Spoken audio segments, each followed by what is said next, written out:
ప్రపంచం మొత్తానికి ఆదర్శం మన భారతీయ వివాహ వ్యవస్థ.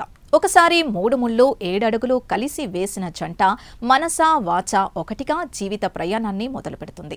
ఎన్ని ఒడిదుడుకులు వచ్చినా, ఎన్ని కష్టనష్టాలు వచ్చినా చెయ్యి మాత్రం వదిలిపెట్టరు. చితి కాలే వరకు వారి బంధం కొనసాగుతుంది. కానీ కొంతకాలంగా ఇంత పవిత్రమైన, ప్రపంచానికి ఆదర్శప్రాయమైన వివాహ బంధం బలహీనపడుతోంది.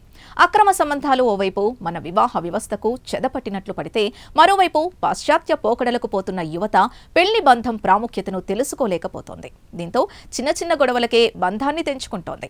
దీంతో సమాజంలో చాలా పెళ్లిళ్లు పెటాకులవుతున్నాయి.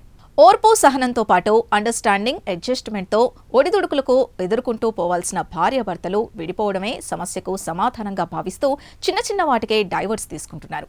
కానీ ఓ భర్త మాత్రం 70 ఏళ్ల వయసులో తన భార్య పట్ల ప్రేమతో పాటు తన భర్త ధర్మాన్ని చూపించిన తీరు ఇప్పుడు నేటి యువతరానికి ఆదర్శంగా నిలుస్తోంది. దీంతో ప్రేమకు వయసు అడ్డు కాదని నిరూపించిన ఆ వృద్ధుడి లవ్ స్టోరీ సోషల్ మీడియాలో వైరల్ అవుతోంది.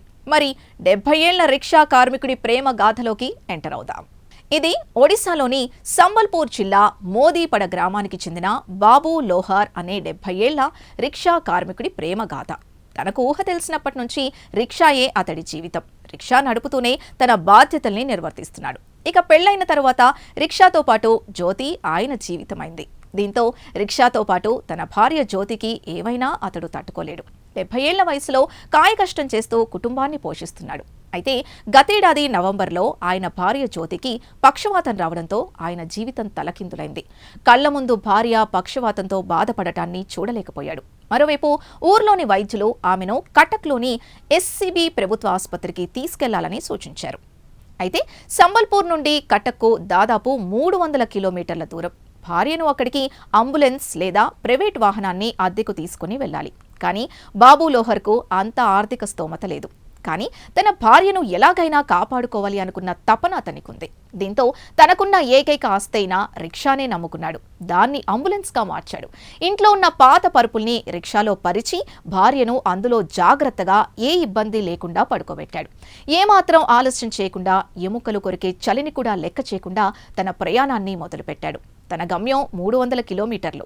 దీంతో ప్రతిరోజు 30 కిలోమీటర్లు రిక్షాని తోలాడు. మధ్య మధ్యలో రిక్షా ఆపి ఉన్న దాంట్లో కడుపు నింపుకుంటూ భార్యకు తిండి పెట్టాడు.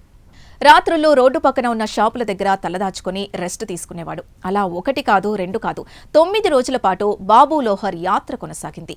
300 కిలోమీటర్లు రిక్షా తొక్కి కటక్లోని ప్రభుత్వాసుపత్రిలో భార్యను చికిత్స కోసం చేర్పించాడు.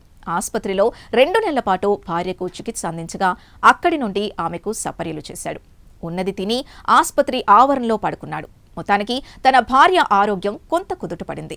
తాను అనుకున్నది సాధించాడు. దీంతో భార్య జ్యోతిని తీసుకుని అదే రిక్షాలో జనవరి 19న తన తిరుగు ప్రయాణం మొదలుపెట్టాడు. కానీ విధి మాత్రం బాబు లోహర్ని ఇంకో పరీక్ష పెట్టింది. అతడి రిక్షాను చౌద్వార్ సమీపంలో ఒక వాహనం ఢీకొట్టింది. ఈ ప్రమాదంలో జ్యోతి తలకు గాయమైంది. ఇక సంఘటనా స్థలానికి చేరుకున్న పోలీసులు బాబు లోహర్ కన్నీటి కథను విని చెలించిపోయారు. పోలీసులే చందాలు వేసుకుని వేరే వాహనం ఏర్పాటు చేయడానికి ముందుకొచ్చారు. కానీ బాబు లోహర్ మాత్రం తన జీవితంలో ప్రతి కష్టసుఖంలో తోడుగా ఉన్న ఆ రిక్షాను వదిలిపెట్టడానికి ఒప్పుకోలేదు. తన జీవితంలో తనకు ఇద్దరు ఇష్టమని, ఒకరు తన భార్య, మరొకటి తన రిక్షా. ఈ రెండిటినీ తను వదల్లేను అని బాబు లోహర్ కన్నీటి పర్యంతమయ్యాడు. చివరికి పోలీసులు ఇచ్చిన స్వల్ప ఆర్థిక సహాయాన్ని తీసుకుని రిక్షాను బాగు చేసుకుని అదే రిక్షాను 300 కిలోమీటర్లు తొక్కుతూ భార్యను సురక్షితంగా సంబల్పూర్ చేర్చాడు బాబు లోహర్. భార్యను ఆసుపత్రికి తీసుకుని వెళ్లడానికి 300 కిలోమీటర్లు, తిరిగి ఇంటికి తీసుకుని రావడానికి 300 కిలోమీటర్లు. ఇలా ఎంత కష్టమైనా, ఎన్ని అడ్డంకులొచ్చినా మొత్తం 600 కిలోమీటర్లు రిక్షా తొక్కిన ఈ వృద్ధుడి ప్రేమ గాథ ముందు చిన్న చిన్న వాటికే బ్రేకప్లు, డైవర్స్లు తీసుకునే వాళ్ల ప్రేమ కంటే ఎన్నో రెట్లు గొప్పది. అందుకే నెటిజన్లు ఈ 70 ఏళ్ల ప్రేమికుడికి సలాం కోరుతున్నారు.